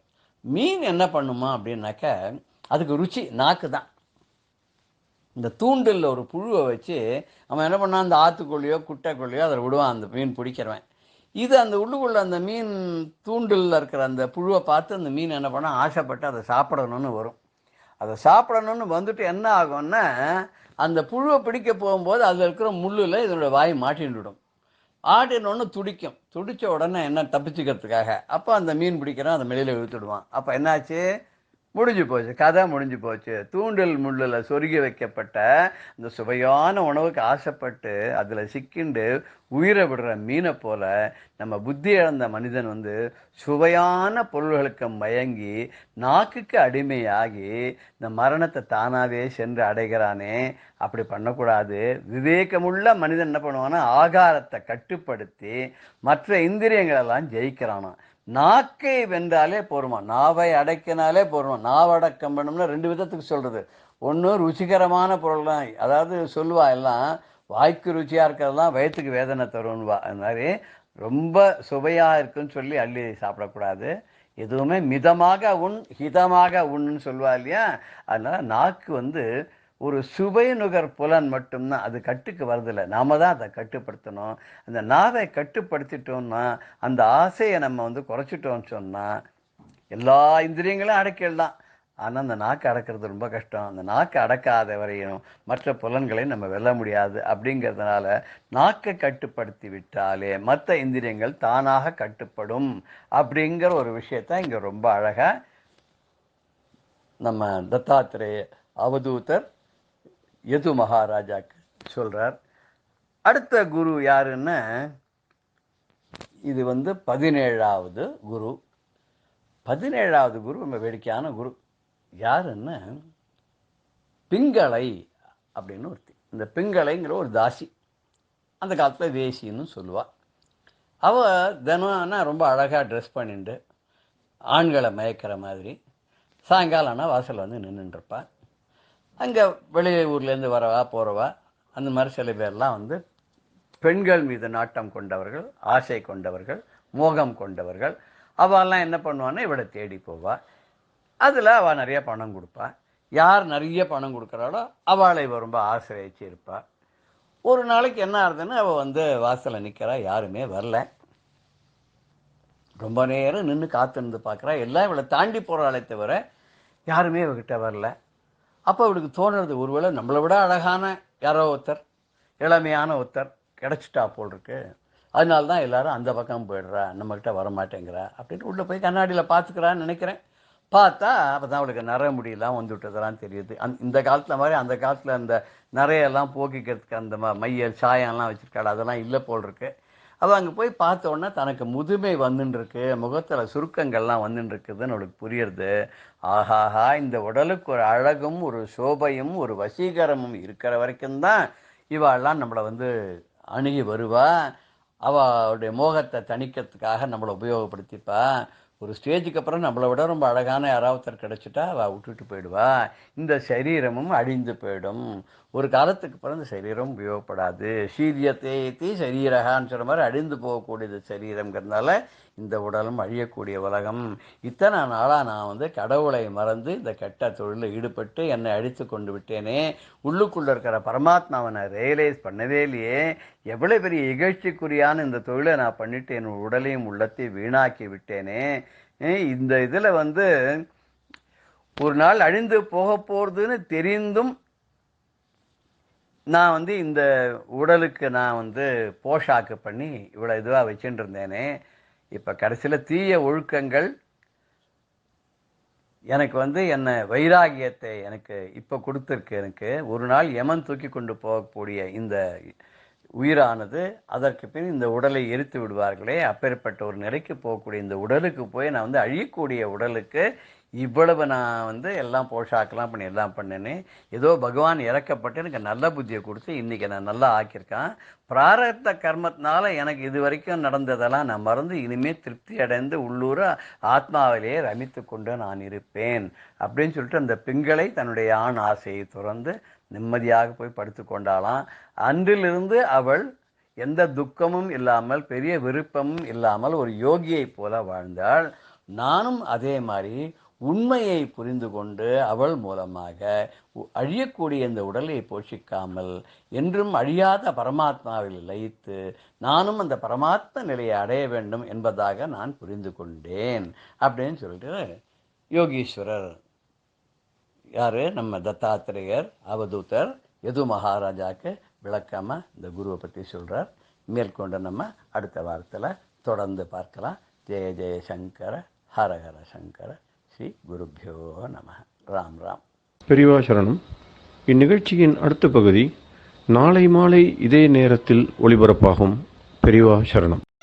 பெரியவா சரணம். அடுத்த நிகழ்ச்சி மகா பெரியவா மகிமை உபன்யாசம். வழங்குபவர் பிரம்மஸ்ரீ கணேச சர்மா அவர்கள். அபார கருணா சிந்தும் ஞானதம் சாந்தரூபிணம் ஸ்ரீ சந்திரசேகரகுரும் பிரணமாமி முதான்வகம். காஞ்சி பிரிவா பக்தாள்ல கே ராமநாதன் அப்படின்னு ஒரு பக்தர். இவர் செங்கல்பட்டு டிஸ்ட்ரிக்ட் கோர்ட்ல ஹெட் கிளார்க்கா உத்தியோகமா இருந்தார். இவர் மாசம் அனுஷத்துக்கு காஞ்சிபுரம் போய் காமாட்சி அம்பாளுக்கு திருஷதி அர்ச்சனை பண்ணி அந்த பிரசாதத்தை எடுத்துன்னு போய் பெரியவாளுக்கு சேர்த்துட்டு பெரியவாளை தரிசனம் பண்ணிட்டு வருது அப்படிங்கிறது ஒரு நியமமா வச்சிருந்தார். இப்படி பல சமயம் தரிசனத்துக்கு போறது சில சமயங்கள்ல ரொம்ப கூட்டமா இருக்கும், சில சமயங்கள்ல கூட்டம் இல்லாதையும் இருக்கும். இப்படி எல்லாருக்கும் பல விதமான அனுபவங்கள் அப்ப இருக்கும். அப்படி ஒரு தரம் பேருக்கிறது ஒரே கூட்டமா இருக்கு, இவர் எங்கேயோ ஓரமா நின்று இருக்கார் பிரசாதத்தை வச்சுட்டு. பெரியவா என்னம்னா தங்கிட்ட கைங்கிரம் என்றவள்கிட்ட சிரஸ்தார கூப்பிடு அப்படின்னு கையை காமிச்சு சொன்னா. இந்த கூட்டத்துல யாரு சிரஸ்தார் ஒருத்தருக்கும் ஒன்றும் புரியல. உடனே இந்த கைங்கிரம் என்றவர் இங்க சிரஸ்தார் யாரு, சிரஸ்தார் பெரியவா உத்தரவு பண்றா கூப்பிடுறா அப்படின்னு. இந்த சிரஸ்தார்ங்கிறது இந்த கோர்ட்ல இருக்கிற ஒரு உத்தியோகமான இருக்கிற ஒரு பதவி அப்படின்னு இந்த கோர்ட்ல உத்தியோகமா இருந்ததுனால இந்த ராமநாதனுக்கு தெரியும். இவர் என்ன பண்ணினார், யாரோ பக்கத்துல போய் யாரோ சொல்லியிருக்கா இந்த ராமநாதனையும் தெரியும் போல இருக்கு. அவ என்ன பண்ணினா சிரஸ்தார் இங்க யாரும் இல்ல, ராமநாதன் தான் கோர்ட்ல இருக்கும் கிளர்க்கு வந்திருக்காரு, அவர் தான் வந்திருக்காரு, அவர் தான் கூப்பிடுறேன் அப்படி வா அப்படின்னு கூப்பிட்டா கிடக்கிறார். வந்தார், பிரசாதத்தை கொடுத்தார். பிரசாதத்தை கொடுத்தோன்னு உடனே பெரியவா கிட்ட ஒன்னதானே கூப்பிட்டேன் அப்படின்னா அவர் சொன்னார், இல்ல நான் சிரஸ்தார் இல்ல, நான் சாதாரண ஹெட் கிளார்க் தான் அப்படின்னு சொன்னார். உடனே பெரியவா விடாப்படியா ஏன் நீ சிரஸ்தார் ஆக முடியாதோ அப்படின்னு கேட்டா. இவர் சொன்னார் தீர்மானமா இல்ல நான் ஆக முடியாது அப்படின்னு தீர்மானமா சொன்னார். உடனே அது எப்படி சொல்ற அப்படின்னு, இல்ல எனக்கு அது மாதிரி தகுதி கிடையாது, எனக்கு முதல்ல எஜுகேஷன் குவாலிஃபிகேஷன் எடுத்துன்னா நான் வெறும் SSLC தான் படிச்சிருக்கேன், அதனால அதுக்கு பார்த்தேன்னா BA MA BL படிச்சவாள்லாம் நிறைய பேர் இருக்கா, அதனால அதிகமா கல்வி தகுதி உள்ளவாள்லாம் பல பேர் இருக்கிறதுனால அவளுக்கு தான் அது முன்னுரிமை கொடுப்பா, அதனால அவ தான் ஆக முடியும், எனக்கு கல்வி அடிப்படையில தகுதியும் இல்லை. அதுக்கு மேல இப்போது டிஸ்ட்ரிக்ட் ஜட்ஜா இருக்கிறவர் நிச்சயம் என்ன இந்த ஒரு பதவிக்கு ரெக்கமெண்ட் பண்ண மாட்டார் அப்படின்னு சொன்னேன். ஏன் நமக்கே தெரியும், ராகத்வேஷங்கள்னால யாரும் பண்ண மாட்டா அப்படிங்கிறதுனால இவர் பண்ண மாட்டா அப்படின்னு இவர் சொன்னார். இப்படி எல்லாம் பெரியவாளுக்கு இவர் எக்ஸ்பிளைன் பண்றார். இது மாதிரி எல்லாம் இருக்கிறதுனால எனக்கு மேலதிகாரி இருக்கிற ஜட்ஜும் சிபாரிசு பண்ண மாட்டார், அதுக்கு மேல எனக்கு கல்வி தகுதியும் இல்லை, இன்னும் பல பேரும் இருக்கா, அதனால எனக்கு இது கிடைக்கிறதுக்கு சான்ஸே இல்லை, கிடைக்கவே கிடைக்காது அப்படின்னு பெரியவாள்கிட்ட விவரமா சொன்னார். பெரியவா ஒன்னும் அதை பத்தி பெருசா அல்ட்டிக்கல, இவர் ஏதோ சொல்ற குழந்தை சொல்றாப்புல இருக்கு, பெரியவா கேட்டுன்னு பிசாத விட்டுட்டா. இவர் பிரசாதம் கொடுத்தா அனுப்பிச்சுட்டா, திரும்பி வந்துட்டார். சில நாள் ஆச்சு. கொஞ்ச நாளைக்கு அப்புறம் இவர் அனுஷத்துக்கு போயிருக்கா இல்லையா, அடுத்த சில நாட்கள்லயே இவா கோர்ட்டுக்கு, செங்கல்பட்டு கோர்ட்டுக்கு மெட்ராஸ் ஹைகோர்ட்லேருந்து சில அதிகாரிகள்லாம் இன்ஸ்பெக்ஷனுக்கு வந்தா. திடீர்னு இன்ஸ்பெக்ஷனுக்கு வந்தா. அப்படி இன்ஸ்பெக்ஷனுக்கு வந்தவா இன்ஸ்பெக்ட் பண்ணிட்டு இந்த ராமநாதனோட வேலையை பார்த்தா இவரோட வேலையோட அந்த கெட்டிக்காரத்தனம் திறமை எல்லாத்தையும் பார்த்துட்டு அவ என்ன பண்ணிட்டா, ஹைகோர்ட் ஜட்ஜுக்கு ஒரு கான்ஃபிடென்ஷியல் ரிப்போர்ட் எழுதி வச்சுட்டா. அதுல என்ன எழுதியிருக்கா அப்படின்னா, இந்த செங்கல்பட்டு டிஸ்ட்ரிக்ட் கோர்ட்ல சிரஸ்தார் பதவிக்கு இந்த ராமநாதன் தான் ரொம்ப பொருத்தமான ஆளு, அவ்வளவு திறமைசாலியா இருக்காரு, இவருக்கே இதை கொடுக்கலாம் அப்படின்னு ஒரு கான்ஃபிடென்ஷியல் ரிப்போர்ட் இந்த இன்ஸ்பெக்ஷனுக்கு வந்தவ அனுப்பிச்சிருக்கா, கொடுத்துருக்கா. இதான் கான்ஃபிடென்ஷியல் ரிப்போர்ட் ஆச்சு, ராமநாதனுக்கும் தெரியாது. அவ அந்த இன்ஸ்பெக்ஷனுக்கு வந்துட்டு போய் அவ ரிப்போர்ட் கொடுத்துட்டு போய் அதுக்கப்புறம் சில நாள்ல என்ன எடுத்துன்னா, திடீர்னு இவருக்கு ஒரு உத்தரவு வந்தது, ஆர்டர் வந்தது. என்னன்னா, இவரை சிரஸ்தாரா பதவியில நியமிச்சு இவரை நியமனம் பண்ணின ஆர்டர். இதை பார்த்தோன்னு தூக்கி அறி போட்டது இவருக்கு. அன்னைக்கு பெரியவா கேட்டா, ஏன் சிரஸ்தாரா ஆக முடியாதான்னு கேட்டா அப்படின்னா, இன்னைக்கு ஆக முடியாதா இல்ல, ஆயாச்சு, ஆர்டர் வந்துடுத்து. இது எப்படி என்ன அப்படிங்கிறது இந்த மாயம் புரியவே இல்லை. அதுக்கப்புறம் தான் இந்த இன்ஸ்பெக்ஷனுக்கு வந்தவாள்லாம் இவரோட திறமையை பார்த்துட்டு கான்ஃபிடென்ஷியல் ரிப்போர்ட் கொடுத்து அது அப்ரூவ் ஆகி வந்திருக்கு அப்படிங்கிறது அப்புறம் தான் தெரிஞ்சுது. இவருக்கு ஒரே என்ன சொல்றது, ஆச்சரியத்துல உறைஞ்சு போய் நிற்கிறார். மற்றவாளுக்கெல்லாம் ஒரே ஆச்சரியம், என்ன அது திடீர்னு இந்த ஆளுக்கு வந்துடுத்து, இவருக்கு கல்வி தகுதியும் இல்லை, இவரை ஒருத்தரும் சிபாரிசு பண்றதுக்கும் ஒருத்தரும் ஆளு இல்லை, ஆனா எப்படி வந்துடுத்து, இது என்ன மாயமா இருக்கு அப்படின்னு எல்லாரும் அவளுக்கு பாவம் சிரமப்பட்டு இருக்கா. இவருக்கு ஒரே த்ரில்லா இருந்தது, சந்தோஷமா இருந்தது இல்லையா. இதை எடுத்துன்னு உடனே இந்த செய்தியை பெரியவாள்கிட்ட சொல்லணும் அப்படின்னா அதுக்குள்ள அடுத்த அனுஷம் வந்துடுத்து. அடுத்த அனுஷத்துக்கு வந்தார். எப்பொழுதும் வராப்புல அடுத்த அனுஷத்துக்கு வரத்தை காமாட்சிக்கு போய் திருஷதி அர்ச்சனை பண்ணி குங்கும பிரசாதத்துன்னு பெரியவாள்கிட்ட வந்திருக்கு. இப்போ பெரியவா என்ன பண்ணா, இவர் வந்து பிரசாதத்தை வச்ச உடனே இவரை பார்த்து அப்படின்னு தலையில அபிநயம் பண்ணி காமிக்கிறார், சிரஸ்தாரம். இப்போ உன்னை கூப்பிடலாம் இல்லையோ சிரஸ்தார்னு அப்படின்னா. ஏன்னா போன அனுஷத்துக்கு வந்துடுத்தே சிரஸ்தார்னா நான் சிரஸ்தார் இல்லை, ஆக முடியாதுன்னு சொன்னவர் அடுத்த அனுஷத்துக்குள்ள என்ன ஆயிட்டேன்னு சிரஸ்தாரா பதவி உயர்வே அடைஞ்சுட்டார், வந்தாச்சு, இப்ப நான் கூப்பிடலாமான்னு சிரிச்சா. இவர் என்ன பதில் சொல்லுவார், வாயடைச்சு பிரமிச்சு போய் நிற்கிறார். அவர் தான் சொல்லுவார், தெய்வ சங்கல்பத்தை யாரால அனுப்பிச்சுக்க முடியும், அவளுக்கு தான், ஈஸ்வரனுக்கு தான் தெரியும். அவ சிரஸ்தாரா அன்னைக்கே ஆக்கிட்டா போல இருக்கு, அன்னைக்கே அவ ஆர்டர் போட்டாச்சு, சிரஸ்தார கூப்பிடு, சிரஸ்தார கூப்பிடத்தையே ஆர்டர் போட்டாச்சு. அதனால பெரியவா ஆர்டர் போட்டுருத்தனால, சர்வேஷன் அவ ஆர்டர் போட்டுருத்தனால இப்ப லௌகீகத்துல தானே இது நடக்கிறது அப்படின்னு தெரியறது. இதுதான் ஈஸ்வர சங்கல்பம். இந்த ஈஸ்வர சங்கல்பத்தை அவரோட அந்த மகா மனசை உத்தராலையும் புரிஞ்சுக்க முடியாது அப்படின்னு ராமநாதன் மெய்மருந்து இதை ஒரு பெரிய மறக்க முடியாத தன்னோட வாழ்க்கையில நிகழ்ச்சியா அவர் நினைச்சு உருகிறார், பெரியவாளை நினைச்சு. அதே மாதிரி அவர் பொண்ணுக்கு கல்யாணம் பண்ணும். அந்த கல்யாணம் பண்றதுக்காக கொஞ்சம் பண வசதி எல்லாம் போறல, பணம் யாற்றேன்னு கடன் கேட்கலாம் அப்படின்னா காஞ்சியில ஒரு தெரிஞ்ச ஒரு முதலியார், நல்ல ஒரு ஜவுளி கடை வச்சிருக்க ஒரு பெரிய நல்ல ஸ்திதியில இருக்கிறார். அவர்கிட்ட கடன் கேட்டிருந்தார். அவர் என்ன பண்ணியிருந்தார், ஒரு நாளைக்கு ஒரு குறிப்பிட்ட நாளை சொல்லி அன்னைக்கு மத்தியானம் 3 மணிக்கு வாங்க சாமி, வந்து வாங்கிட்டு போங்க அப்படின்னு சொல்லியிருந்தார். இவர் அந்த கடனை வாங்கிக்கிறதுக்காக வரப்போற காஞ்சிபுரத்துக்கு வரத்தே என்ன பண்ணினார், பெரியவாளை தரிசனம் பண்ணணுமே, பெரியவாளை தரிசனம் பண்ணிட்டு அப்புறம் போகலாம் அப்படின்ட்டு. பெரியவாள்கிட்ட வந்தா பெரியவா இவரோட அன்னைக்கு என்னமோ தெரியல ரொம்ப ஃப்ரீயா இருந்தா, இவர்கிட்ட பேச ஆரம்பிச்சா. எல்லாம் என்னமோ மற்ற கதையெல்லாம் பேசின்னு இவரெல்லாம் பேசிட்டே இருக்கா. பல விஷயங்கள் இவர்கிட்ட பெரியவா பேசுறா. இதுக்கு முன்னாலாம் இது மாதிரி பல சந்தர்ப்பங்கள் வந்திருக்காரு. இப்படி எல்லாம் இவ்வளவு டீட்டெயிலா இவ்வளவு என்னமோ ஒரு பெரிய அரட்டை அடிக்கிறாப்புல பெரியவா பேசினதே கிடையாது. இன்னைக்கு என்னமோ இப்படி பேசுறாளே அப்படின்னு அவருக்கு சந்தோஷம். ஆனா ஒரு பக்கம் கவலையாவும் இருக்கு. ஏன்னா நேரம் ஆயிண்டே இருக்கு. 3 மணிக்கோ கடன் கொடுக்கறவர் வர சொல்லி இருக்கார். அந்த டயத்துக்கு போகணும் அப்படின்னா பெரியவா 1:30 ஆச்சு, 2 ஆச்சு, 2:30 ஆச்சு, இன்னும் உத்தரவே கொடுக்கல, பாட்டுக்கு பேசிட்டே இருக்கா. இவர் நெளிஞ்சுட்டே இருக்கார்.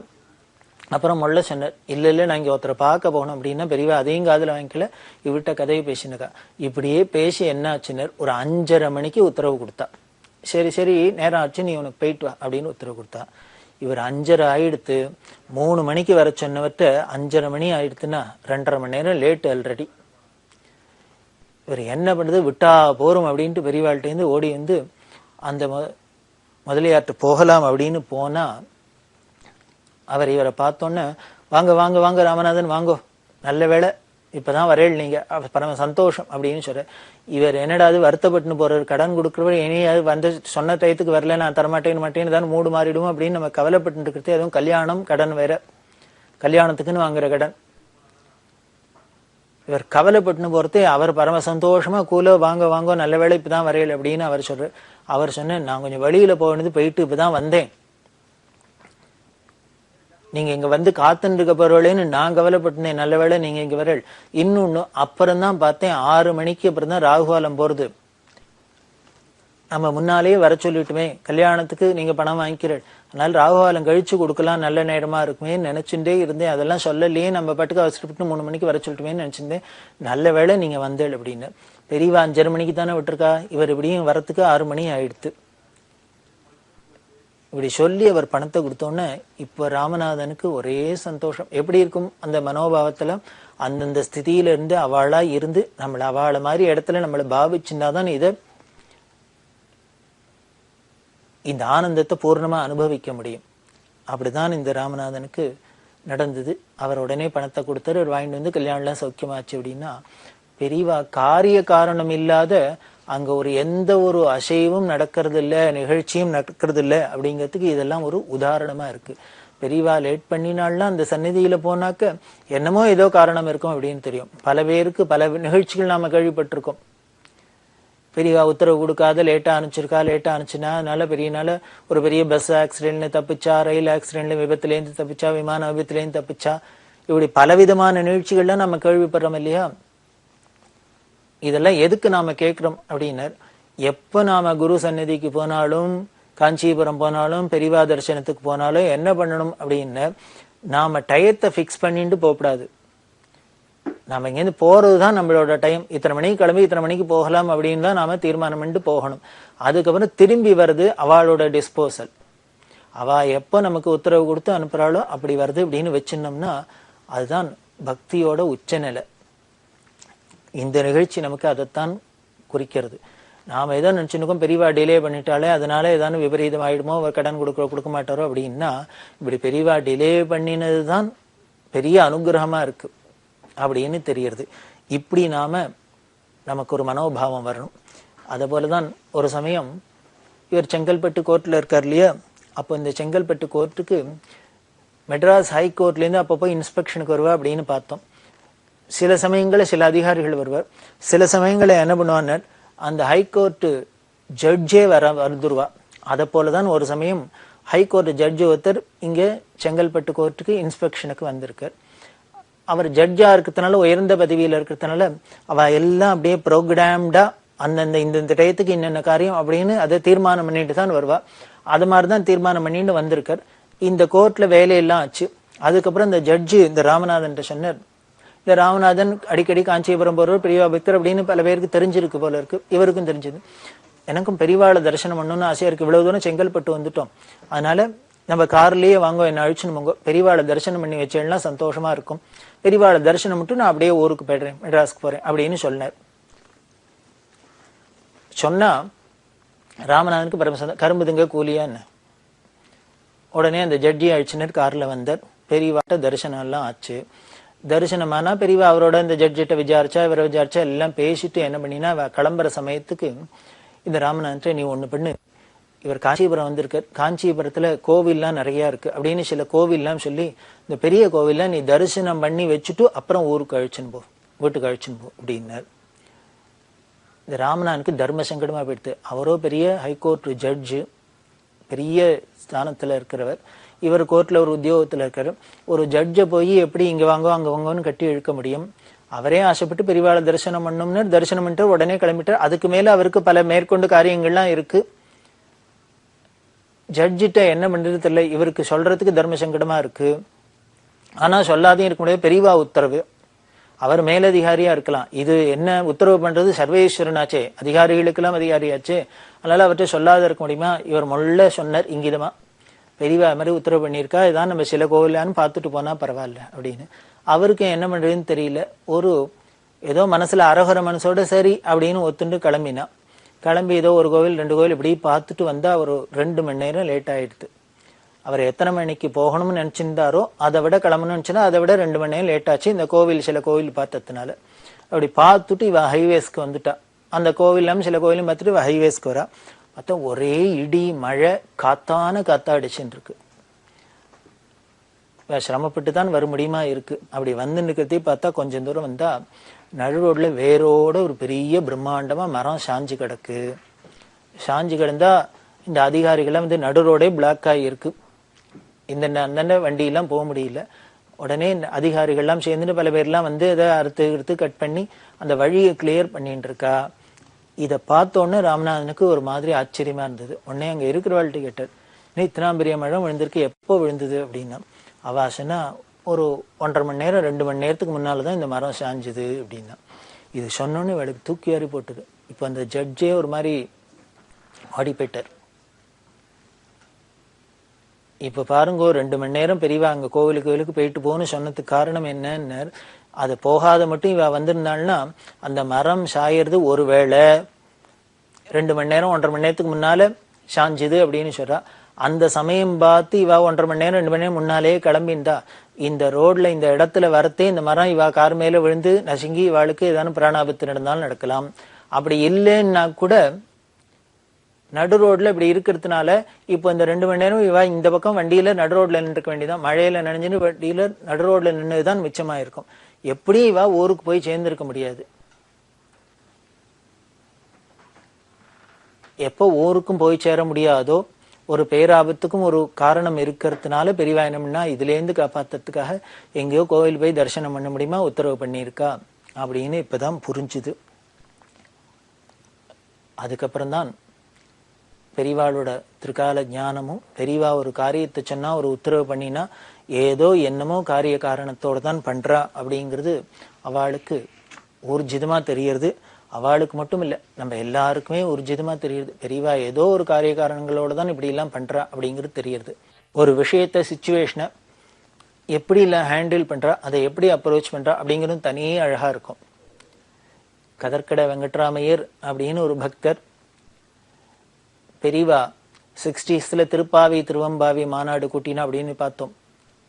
1950 வருஷம் வாக்குல திருடமருதூர்ல இருக்கிறதே திருப்பாவை திருவெம்பாவை மாநாடு கூட்டினா இந்த பாவைங்கிறது திருப்பாவை திருவெம்பாவை எல்லாம் பிரச்சாரமானதே அப்பதான் அப்படி எல்லாம் பார்த்தோம். இந்த பாவை மாநாட்டிலாம் இந்த கதக்கடை வெங்கட்ராமையர் மாயவரத்துல இருந்து பெரியவா மாயவரத்துல கேம்ப்ல இருக்கிறதையும் பல கைங்கரியம் பண்ணியிருக்கார். ஒரு பெரிய காந்தியவாதி. அந்த காலத்துல கையில தூக்கின்னு போய் இந்த கதர் மூமெண்ட் போதெல்லாம் வியாபாரம் எல்லாம் பண்ணியிருக்கார். கதற்கடை வச்சிருந்ததுனாலே கதற்கடை வெங்கட்ராமையர்னு பேரு. பல கைங்கரியம் பண்ணியிருக்கார். அப்படி இருக்கிறவர் பெரியவா அந்த மாயவரத்துக்கு பக்கத்துல வேட்டமங்கலம் அப்படின்னு ஒரு ஊர், அந்த ஊர்ல இருந்தா. அந்த ஊர்ல இருக்கிறதே அப்போ இந்த தமிழ்நாடு முழுக்கல ஒரு வருத்தப்பட வேண்டிய ஒரு நிகழ்ச்சி எல்லாம் நடந்தது. என்ன அப்படின்னா, சில நாஸ்திக கட்சியை சேர்ந்தவாழ்லாம் இந்த கடவுள் நம்பிக்கையை எதிர்த்ததுனால அவ என்ன பண்ணினா கோவில் இருக்கிற இந்த பிள்ளையார் சிலையெல்லாம் உடைக்கிறது அப்படின்னு ஒரு ஏக்கமாவே வச்சிருந்தா. சிலை உடைப்பு ஏக்கம் அப்படின்னு வச்சுட்டு எங்க பிள்ளையார் சிலையை பார்த்தாலும் உடைக்கிறது அப்படின்லாம் பண்ணிட்டு இருக்கா. இது ஆஸ்திகர்களுக்கெல்லாம் ரொம்ப மனசு வருத்தமா இருந்தது. அதுல இந்த கதற்கடை வெங்கட்ராமன் வந்து பெரியவாள்கிட்ட சொன்னார். இன்னும் சில பேர்லாம் வந்திருக்கா, எல்லாருமே சேர்ந்துன்னு சொல்றா, இப்படி உடைக்கிறா, இந்த வேட்டமங்கலத்துல போய் சொல்றா பிள்ளையார் சிலையெல்லாம் உடைக்கிறா, என்ன பண்றதுன்னு தெரியல அப்படின்னா. அதுக்கு உடனே பெரியவா சொல்றா, அவ சிலையை உடைக்கிறாளோ இல்லையோ, நீங்க ஒண்ணு பண்ணுங்கோ, நீங்க எல்லாருமே சேர்ந்துன்னு ஊர்ல இருக்கிறவெல்லாம் எல்லாரும் நிறைய பிள்ளையார் கோவிலுக்கு போங்கோ. தினமும் பிள்ளையார் கோவிலுக்கு போறது, தினமும் பிள்ளையாருக்கு அபிஷேகம் பண்றது, அர்ச்சனை பண்றது, இது மாதிரி ஆராதனை பண்றதுன்னு வச்சுக்கோ. நிறைய செதிர் தேங்காய் உடைக்கிறது, பிள்ளையார் ஸ்தோத்திரத்தை நிறைய பாராயணம் பண்றது, எல்லாருக்கும் சொல்லித்தருது. இப்படி நீங்க பிள்ளையார் வழிபாடை ஜாஸ்தி பண்ணுங்கோளே அப்படின்னா. அவ அப்படி உடைக்கிறதே நமக்கு ஒரு ஊக்கம் கொடுக்கறதா இருக்கட்டும். நாம இதெல்லாம் சரியா கோவிலுக்கு போகல, சரியா கவனிக்கல, வழிபாடுலாம் சரியா இல்லைங்கிறதுக்காக தான் இப்படி சுவாமியையும் கோச்சின் பண்றாரோன்னு நினைச்சுக்கலாமே. அதனால அவ சிலையை உடைச்சாக்க நீங்க சிலைக்கு இன்னும் நிறைய வழிபாடு பண்ணுங்கோளே. இனிமே அவ சிலையை உடைக்கிறாங்கிறதுக்கு நம்ம இனிமே ஒருத்தருக்கு ஒருத்தர் அடிதடியில இறங்க முடியாது. அதுக்கு கவுண்டர் இன்னா செய்தாரை ஒருத்தல் அவர் நான நன்மையும் செய்து விடல் அப்படின்னு நாம என்ன பண்ணலாம், இது மாதிரி நல்லதுதான் பண்ணலாம். அவ கெடுதல் பண்ணட்டும், நாம வேணா நல்லது பண்ணிடலாம். அவளுக்கும் நல்ல புத்தி கொடுக்கட்டும், அவளுக்கும் நல்ல விவேகம் வரட்டும், பக்தி வரட்டும்னு சுவாமிகிட்டே பிரார்த்தனை பண்ணலாமே, இப்படி பண்ணுங்கோளே அப்படின்னு. இது அவளுக்கெல்லாம் ஒரு ஆச்சரியமா இருந்தது. வேற ஏதோ பெரியவா உபதேசம் பண்ண போறாளுக்கும் சொல்ல போறாளுக்கு கவுண்டர்னா நேர் விரோதமா வேற ஏதோ நம்ம எதிர்பார்க்காத ஒண்ணு சொல்றா அப்படின்னு ஒரு சந்தோஷம். உடனே இந்த வெங்கட்ராமையிட்ட சொன்னா பெரியவா மௌனமா எழுதி காமிச்சா, விநாயகர் ரகுவல் படி அப்படின்னு. விநாயகர் ரகுவலை படிக்க சொல்லு, இதை பேப்பர்ல போடும் பெரியவா சொன்னான்ட்டு எல்லாரும் விநாயகர் ரகுவல் நிறைய பாராயணம் பண்ண சொல்லு. ஔவையார் பண்ணினது ரொம்ப பெரிய கிரந்தம். பிள்ளையார் பக்தியில ஔவையாருக்கு மிஞ்சின பக்தி கிடையாது. அப்பேற்பட்ட அந்த அம்மா பண்ணினது நம்ம தமிழ்நாட்டுக்கே சொந்தமானது. பாட்டி அவர் சொன்ன வாக்கு. அதனால விநாயகர் அகவலை எல்லாரும் படிக்க சொல்லி பேப்பர்ல விளம்பரம் கொடு அப்படின்னா, இப்படி சொன்னாக்க அதே மாதிரி பேப்பர்ல விளம்பரம் கொடுத்தா போறாது, இந்த விநாயகர் அகவலை எல்லாரும் கிடைக்கணுமே. அதனால புஸ்தகமா போட்டு இந்த விநாயகர் அகவலை எல்லாருக்கும் கொடு அப்படின்னு சின்ன சின்ன ஹேண்ட் புக் மாதிரி போட்டு எல்லாரும் கொடு அப்படின்னு உத்தரவு பண்ணா, இத பெரியவா அபிநயத்துல சொல்லி காமிக்கிறா. இது இந்த பெரியவாளோட அபிநயம் வெங்கட்ராமையருக்கு புரியல. புரியாதோட இல்ல, ஆச்சரியம் என்னன்னா அவர் சொல்லுவார். இன்னும் ஆச்சரியமா இருக்கும், பெரியவா சொல்றதுக்கு அப்புறம் தான் விநாயகர் அகவல்னு ஒண்ணு இருக்குன்னே தெரியும். அது வரைக்கும் விநாயகர் அகவல்னு ஒரு ஸ்தோத்திரம் இருக்குன்னு கூட தெரியாது. அதனாலேயே நமக்கு புரியல. இப்படி முழிச்ச உடனே பெரியவா என்ன பண்ணா, மண்ணுல எழுதி காமிச்சா. ஔவையார் விநாயகர் அகவல் அப்படின்னு எழுதி காமிச்சா, மண்ணுல எழுதி காமிக்கிறா. மண்ணுல எழுதி காமிச்சாலும் அந்த இடத்துல வெளிச்சம் இல்ல, கரண்ட் எலக்ட்ரிசிட்டி லைட் இல்ல, ராத்திரியா இருக்கு, அதுவும் புரியல. இதுவும் புரியலன்னு பெரியவா என்ன பண்ணா, ஒரு ஸ்லேட்டு பலப்பம் எடுத்துன்னு வச்சுன்னா, ஸ்லேட்டு குச்சி எடுத்துன்னு வந்து ஔவையார் விநாயகர் அகவல் அப்படின்னு சொல்லி எல்லாருக்கும் படிக்க சொல்றது, இதை சின்ன சின்ன புஸ்தகமா போட்டு எல்லாருக்கும் விநியோகம் பண்றது அப்படின்னு அதையும் எழுதி காமிச்சா. எழுதி காமிச்சப்பதான் இவருக்கு புரிஞ்சுது. இப்போ இந்த கதர்கட வெங்கட்ராமையர் பல வருஷங்கள் ஆனதுக்கு அப்புறம் கூட இதை சொல்லுவார். அதுல பெரியவா சொல்லி உபதேசம் பண்ணி விநாயகர் அகவலை படி அப்படின்னு சொன்னதை விட பெரியவா கையால எழுதி காமிச்சதை ஸ்லேட்ல எழுதினதை பாக்குறதுக்கு ஒரு பாக்கியம் கிடைச்சது. அப்படி அவ ஸ்லேட்ல எழுதி காமிச்சது எப்படி இருந்தது, பிரிண்டட் லெட்டர் மாதிரி இருந்தது அவளோட ஹேண்ட் ரைட்டிங். பெரியவாளோட ஹேண்ட் ரைட்டிங்க யார் யார் பார்த்துருப்பான்னு தெரியாது, ரொம்ப ரேரா. அந்த பெரியவா பூர்வாசிரமத்துல இருக்கிறதே அவ ஸ்கூல் வாத்தியாரா இருந்தவாள்லாம் அந்த பாக்கியத்தை அவளோட கையெழுத்தை பார்த்துருக்கலாம். நமக்கு அந்த பாக்கியம் இல்லை, நம்ம எல்லாம் அப்படி எல்லாம் பார்த்தது இல்லை. அதுவும் சன்னியாசாசனம் வாங்கிட்டதுக்கு அப்புறம் பேனாவை பிடிச்சி பென்சிலை பிடிச்செல்லாம் அதிகமா எழுதினதே கிடையாது. இதைத்தான் சொல்லுவார், யாருக்கும் கிடைக்காத பாக்கியம் எனக்கு கிடைச்சது, பெரியவா ஸ்லேட்ல எழுதி காமிச்சா. நமக்கு ஒன்றும் புரியாத விநாயகர்கள்னு தெரிஞ்சுக்காத, ஔவையார்னு தெரிஞ்சுக்காத இருந்த ஒரு நம்மளோட அறியாமையே எவ்வளவு ஒரு பெரிய அனுகிரகமா எடுத்து பெரியவா எழுதி காமிச்சது அப்படின்னு. அதே மாதிரி இன்னொன்னு, அந்த தீவிரமா தஞ்சாவூர் ஜில்லால இந்த நாஸ்தி இயக்கம் வந்து அதுல என்ன ஒரு அவரோட அந்த கட்சி தலைவர் அவர் சிலைக்கு அடியில என்ன பண்ணா, கடவுளை நம்பல முட்டாள் அப்படின்னு எழுதி வச்சிருந்தா. இது ஆஸ்திகர்களுக்கெல்லாம் மனசு வருத்தமானது. இதையும் வந்து பெரியவாள்கிட்ட சொன்னா. உடனே பெரியவா அதுக்கு உடனே என்ன சொல்றா மருந்து அப்படின்னு. சரி, அவ தலைவர் படத்தை சிலையை வச்சு கடவுளை நம்பல முட்டாள் அப்படின்னு அவரோட கோட்பாடை சொன்னா, நீங்கள்லாம் ஒண்ணு பண்ணுங்கோ, காந்தி சிலையை வைங்கோ எல்லா இடத்துலயும் வச்சு, அவர் பெரிய ராமபக்தர், அதனால ராம ராமான்னு இதை போடுங்கோ, எல்லாரும் ராமநாம ஜபம் பண்ணுங்கோ அப்படின்னு இதை போடேன். அவ தலைவர் சிலையை வச்சு கடவுள் நம்பர் முட்டாள்னு சொன்னா, நாம உடனே காந்தி சிலையை வைங்கோ, அவர் சிலையை வச்சு அவருக்கு பிடிச்சதான இந்த ராமநாமாவை சொல்லுங்க, எல்லாரும் ஹே ராம்னு தானே அங்க கூட போட்டிருக்கு, அவர் சொன்ன ராமபக்தியை வழங்கோலே, இப்படி பண்ணலாமே அப்படின்லாம் சொன்னா. இத மாதிரி பலவிதமான ரசமான நிகழ்ச்சிகள் தொடர்ந்து நாம. பெரியவா சரணம். இந்நிகழ்ச்சியின் அடுத்த பகுதி நாளை மாலை இதே நேரத்தில் ஒளிபரப்பாகும். பெரியவா சரணம். பெரியவா சரணம். அடுத்த நிகழ்ச்சி திருவாசக இன்னிசை. வழங்குபவர் ஸ்ரீ சத்குருநாத தேசிகர் அவர்கள். பெரியவா சரணம்.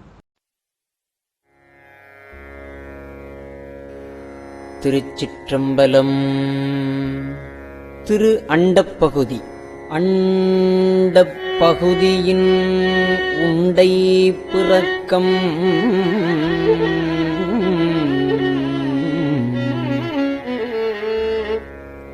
அளப்பரும் தன்மை வளப்பெருங்காட்சி ஒன்றனுக்கு ஒன்று நின்று எழில் பகரின்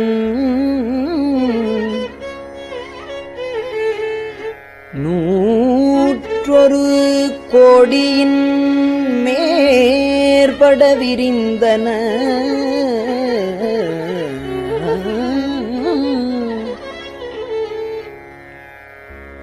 இன்னுழை கதிரின் துண்ணணு புரைய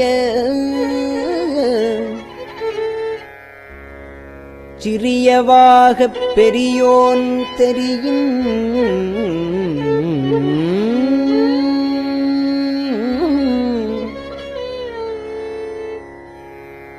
வேதியன் தொகையொடு மாலவன் மிகுதியும் தோற்றமும் சிறப்பும் ஈற்றொடு புணரிய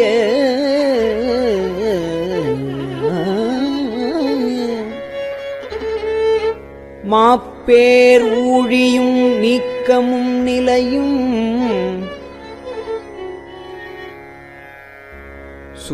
சூக்கமொடு தூலத்துச் சூரை மாருதத்து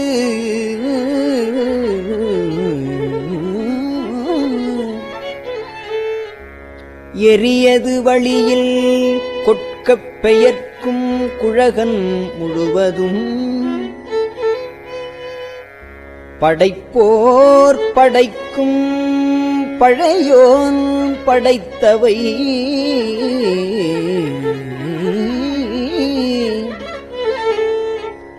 காப்போன் காக்கும் கடவுள் காப்பவை கரப்போன் கரப்பவை கருதா கருத்துடை கடவுள் திருத்தகும்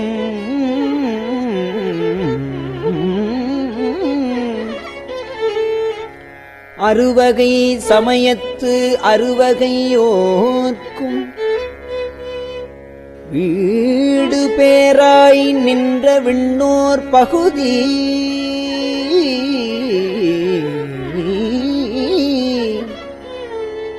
கீடம் புரையும் கிழவோன் நாள்தோறும் அருக்கனில் சோதி அமைத்தோன் திருத்தகு மதியில் தன்மை வைத்தோன் திண்திறல் தீயின் வெம்மை செய்தோன் பொய்தீர் வானில் கலப்பு வைத்தோன் மேதகு காலில் ஊக்கங் கண்டோ நிழல் திகழ் நீரில் சுவை நிகழ்ந்தோன் வெளிப்பட மண்ணில்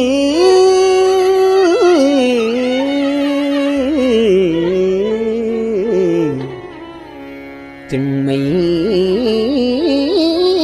வைத்தோன் என்று என்று எனைப் பல கோடி எனைப் பல பிறவும்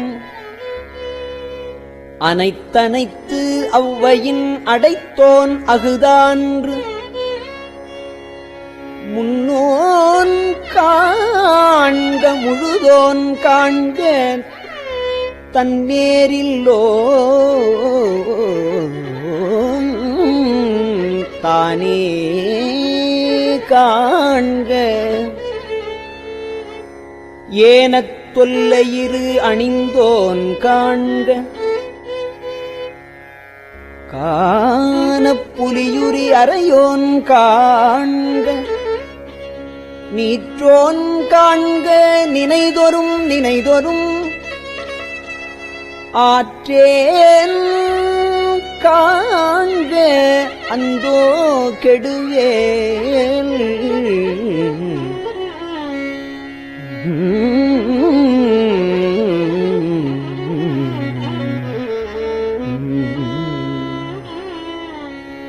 இன்னிசை வீணையில் இசைந்தோன் காண்க இன்னிசை வீணையில் இசைந்தோன் காண்க அன்னதொன்று ஔவையின் அறிந்தோன் காண்க பரமன் காண்க பழையோன் காண்க விழமல் மால் காணா பெரியோன் காண்க அற்புதன் காண்க அநேகன் காண்க சொற்பதங்கடந்த தொல்லோன் காண்க சித்தமும் செல்ல செட்டியன் காண்க பத்திவலையில்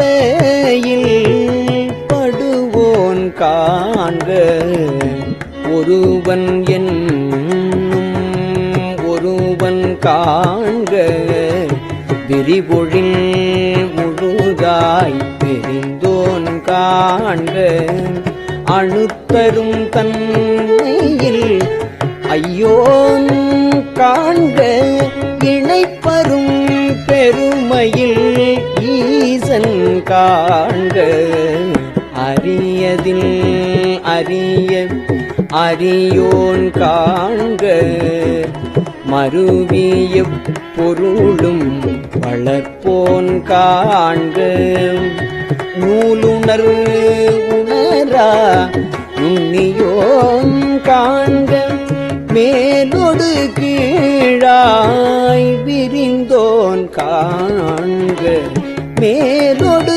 கீழாய் விரிந்தோன் காண்க அந்தமும் ஆதியும் அகன்றோன் காண்க பந்தமும் வீடும் படைப்போன் காண்க நிற்பதும் செல்வதும் ஆனோன் காண்க நிற்பதும் செல்வதும் ஆனோன் காண்க கற்பமும் இறுதியும் கண்டோன் காண்க யாவரும் பெறவுறும் ஈசன் காண்க தேவரும் அறியா சிவனே காண்க பெண் ஆண் அலியனும் பெற்றியன் காண்க கண்ணால் யானும்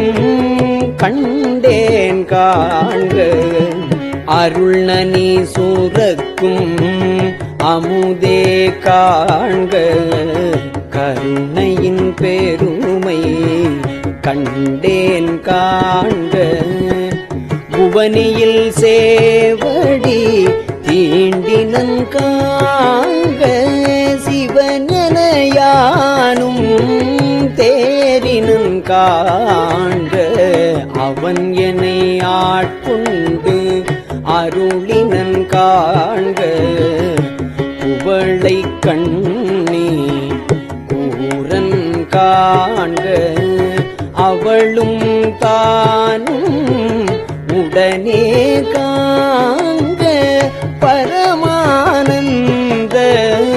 பழங்கடல் அதுவே கருமுகிலில் தோன்றி திருவாப்பெருந்துறை வரையில் ஏறி திருத்தகு மின்னொளி திசை திசை விரிய ஐம்புல பந்தனை வாழறவு எரிய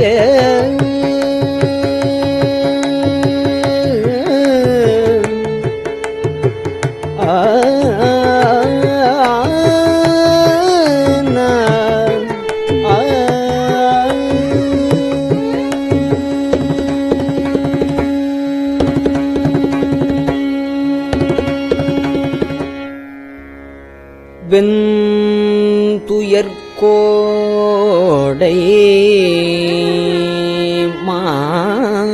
மாத்தலை கரப்பக நீடு எழில் தோன்றி வாழ்வொளி மிளிர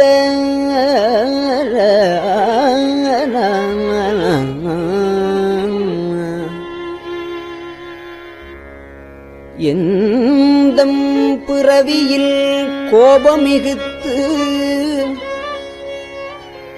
முரசெறிந்து பெருங்கருணையில் முழங்கி பூப்புரை அஞ்சலி காந்தள் காட்ட எஞ்சா இன்னருள் நுண்துளி கொள்ள செஞ்சுடரு வெள்ளம் திசை திசை தவிட்ட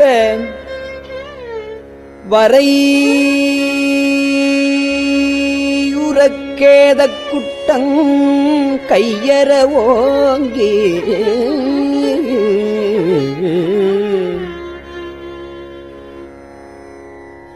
இரு முச்சமயத்து ஒரு பேய் தேரினை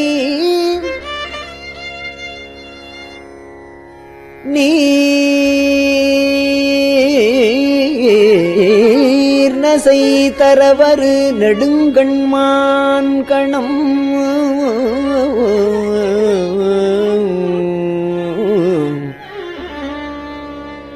தவப் பெருவாயிடை பருகித் தளர்வோடும் அவப்பெரும் தாபம் நீங்காது அசைந்தன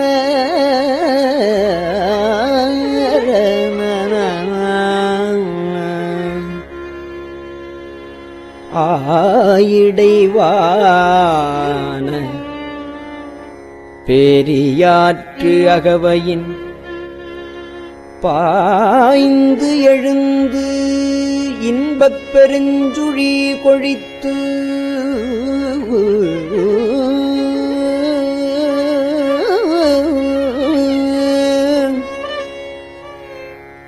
சுழித்து எம் பந்தமா கரை பொருது அலைத்து இடித்து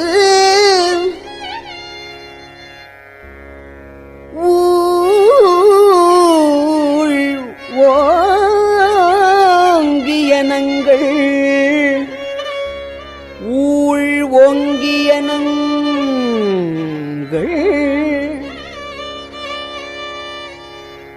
இருவினை மாமரம் வேற்பறித்து எழுந்து உருவ அருள் நீர் ஒட்டா அருவரை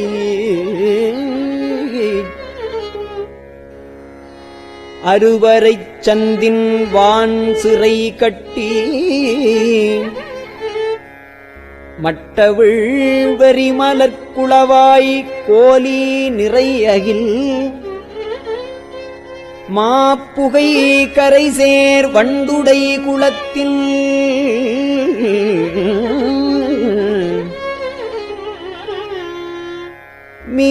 மீட்கொள மேன்மேல் மகிழ்தலின் நோக்கி அருச்சனை வயலுள் அன்பு வித்திட்டு தொண்ட உழவரு ஆரத்தந்த அண்டத்து அரும்பெறல் மேகன் வாழ்க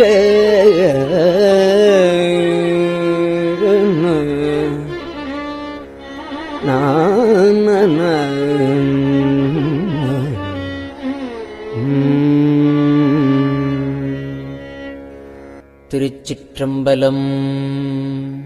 பெரியவா சரணம்.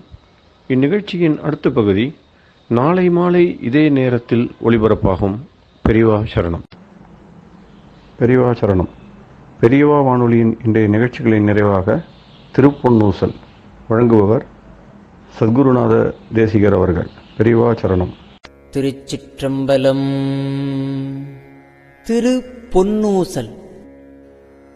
நஞ்சமர் கண்டத்தன் அண்டத்தவர் நாதன்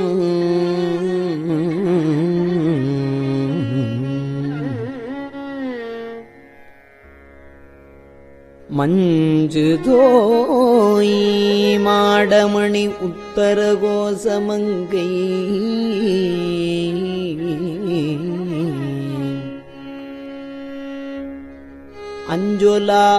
அஞ்சொலாள் தன்னொடும் கூடி அடியவர்கள் நெஞ்சுளே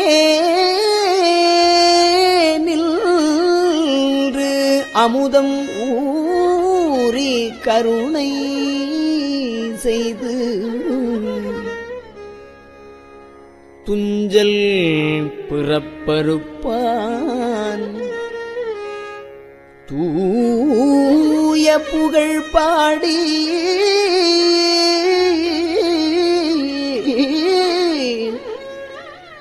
புஞ்சமார்வள் வளை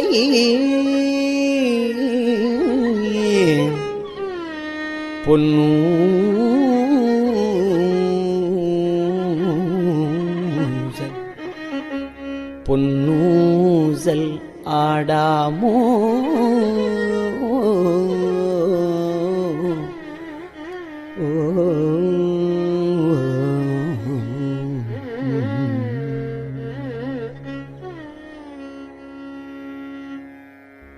திருச்சிற்றம்பலம்.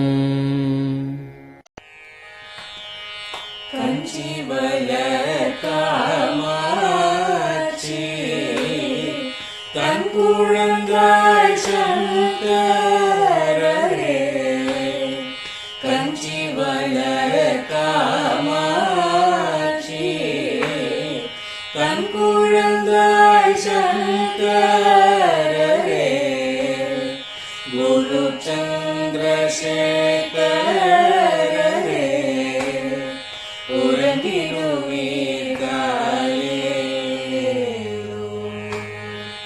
உறங்கிடுவீர்களே.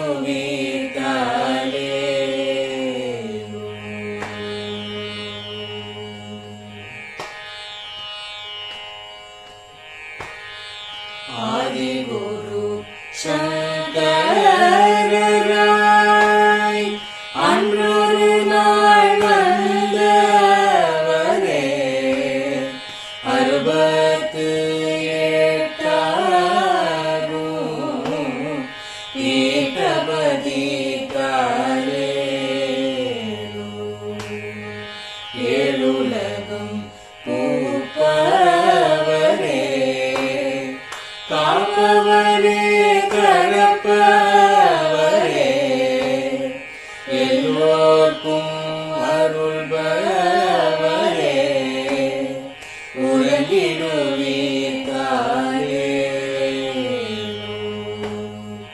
அயனுடனே மாலவனோ தேடிய பொற்பதத்தவரே அருமறைகள் சாற்றும் முயல் மலர்பதமே காலே முக்தி நிலை எய்திடவே சக்தி தரும் சத்குருவே முக்தி நிலை எய்திடவே சக்தி தரும் சத்குருவே நித்தமெங்கள் நாவீசையில் நித்திரை கொள்தாயே நித்தமெங்கள் நாவீசையில் நித்திரை கொள்தாயே நித்தமெங்கள் நாவீசையில் நித்திரை கொள்தாயே.